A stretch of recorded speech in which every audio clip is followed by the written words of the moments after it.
Good morning friends, I hope आप सब बहुत अच्छे से होंगे। दैनिक रोजगार समाचार और डेली करंट अफेयर्स के सेशन में आप सबका एक बार फिर से हार्दिक स्वागत, खैर मकदम, मोस्ट वेलकम। एक बड़ी अपडेट, एक बड़ी चेंज, एक बड़ा बदलाव उत्तर प्रदेश लोक सेवा आयोग सीधी भर्ती की परीक्षाओं में करने जा रहा है। सीधी भर्ती परीक्षाओं के तहत जो पहले स्क्रीनिंग परीक्षा होती थी, पहले उनके नंबर फाइनल रिजल्ट में नहीं जोड़े जाते थे, लेकिन अब ऐसा नहीं होगा। अब स्क्रीनिंग परीक्षा के स्क्रीनिंग परीक्षा के जो आपके नंबर हैं, जो अंक हैं, वो अब फाइनल रिजल्ट में जोड़े जाएंगे। इस तरह का बदलाव नियमावली में उत्तर प्रदेश लोक सेवा आयोग करने जा रहा है। इसके लिए जो है संस्तुति मांगी गई है शासन से। आइए देखते हैं इसी के बारे में। सबसे बड़ी अपडेट यही है, और इसके लिए जो है अभ्यर्थी पिछले कई सालों से लगातार मांग कर रहे थे। आखिरकार अब उनकी ये मांग पूरी होने जा रही है। उत्तर प्रदेश लोक सेवा आयोग ने शासन को भेजा प्रस्ताव, सीधी भर्ती में अब स्क्रीनिंग परीक्षा के भी जुड़ेंगे अंक। इससे पहले क्या होता था कि सिर्फ इंटरव्यू बेस्ड होता था, तो इसमें बहुत बड़ी धांधली होती थी। और जीडीसी असिस्टेंट प्रोफेसर के तो कह लीजिएगा कि बहुत ही बड़ी धांधली होती थी। जीडीसी 2020 का जो रिज़ल्ट आया था उर्दू का, उसमें तो एक सीट को छोड़ करके बाकी सभी सीटों पर धांधली की गई थी। हालत ये थी कि 2 दिन पहले ही लिस्ट आउट थी, जिसमें से 5 नाम जब रिज़ल्ट आया था हूबहू ऐसे ही थे जैसे कि लिस्ट घूम रही थी। देखते हैं इसके अंदर क्या कहा गया है। उत्तर प्रदेश लोक सेवा आयोग की सीधी भर्ती में बड़ा बदलाव होने जा रहा है। अब सीधी भर्ती के जिन पदों के लिए स्क्रीनिंग परीक्षा कराई जाएगी, उनमें अंतिम मेरिट, लिखित परीक्षा और इंटरव्यू के अंकों को जोड़कर तैयार होगी। अब तक चयन सिर्फ इंटरव्यू के नंबरों के आधार पर ही होता है। स्क्रीनिंग परीक्षा सिर्फ अभ्यर्थियों की भीड़ कम करने के लिए होती है। सूत्रों के अनुसार इस संबंध में शासन को प्रस्ताव भेजा गया है। इसकी सारी औपचारिकताएं पूरी हो गई हैं और किसी भी समय मुख्यमंत्री की मंजूरी मिल सकती है। आयोग के अध्यक्ष संजय श्री नेत्र का कहना है कि शासन से मंजूरी मिलने के तत्काल बाद स्क्रीनिंग परीक्षा के अंकों को अंतिम चयन में जोड़ने की व्यवस्था लागू कर दी जाएगी। आयोग ने अगस्त 2018 में हुई बैठक में ही फैसला ले लिया था, लेकिन प्रस्ताव शासन में लंबित रहा था। और किस तरह से नंबर जोड़े जाएंगे, तो स्क्रीनिंग और इंटरव्यू के 50% अंक जोड़ सकते हैं फाइनल मेरिट में।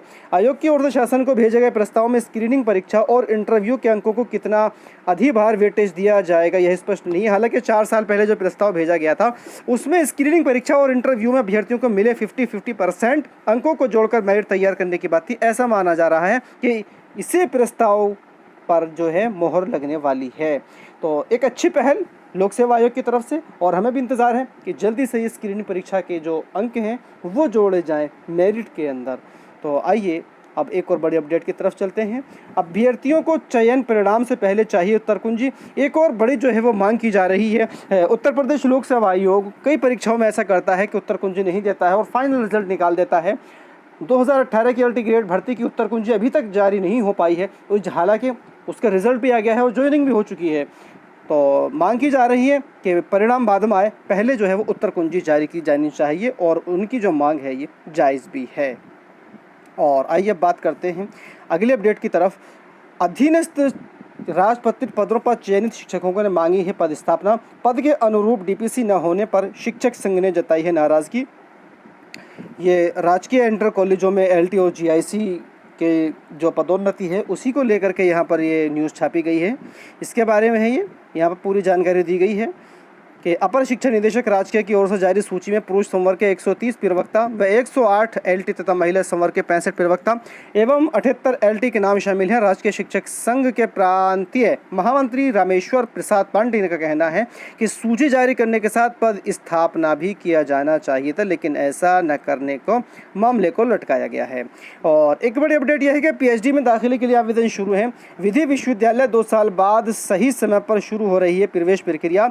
डॉक्टर राम मनोहर लोहिया राष्ट्रीय विधि विश्वविद्यालय के पीएचडी सत्र 2022-23 में दाखिले के लिए आवेदन शुरू हो गए हैं। इसकी अधिसूचना जारी कर दी गई है। छात्र विश्वविद्यालय की वेबसाइट RM, इस वाली वेबसाइट पर जाकर के जो है वो पीएचडी के लिए एडमिशन के लिए आवेदन कर सकते हैं। और आइए एक और बड़ी अपडेट की तरफ चलते हैं। एडेड जूनियर हाई स्कूल शिक्षक भर्ती परिणाम 10 के बाद। आप जानते हैं कि 2021 की ये भर्ती है, इसका परिणाम घोषित हो गया था नवंबर में। उसके बाद जो है जो परिणाम था उसके अंदर जो है जो अभ्यर्थी थे उनको जो है गड़बड़ी की आशंका नज़र आई और उन्होंने जो है इसके लिए अर्जी दी। अब जब रिजल्ट दोबारा चेक किया गया है तो उसमें यकीनन गड़बड़ी जो है वो नज़र आई है, मिली है। तो अब जो है संशोधित जो परिणाम है वो 10 जुलाई के बाद घोषित किया जा सकता है। ऐसा कहना है। और आगे है 9,500 भर्ती का लक्ष्य है, हुई 950 से भी कम। बात हो रही है यूपी ट्रिपल एससी की। 10% से भी कम भर्तियां हुई तय लक्ष्य की तुलना में। विज्ञापन जारी करने व नतीजे देने में भी पिछड़ा है ये यूपी ट्रिपल एससी बहुत ही कम भर्तियां जो है वो कर रहा है, आप भी जानते हैं ये। और यहाँ पर एक बड़ी अपडेट है, 1.25 लाख पद खाली, फिर भी कह रहे हैं शिक्षक कम नहीं है।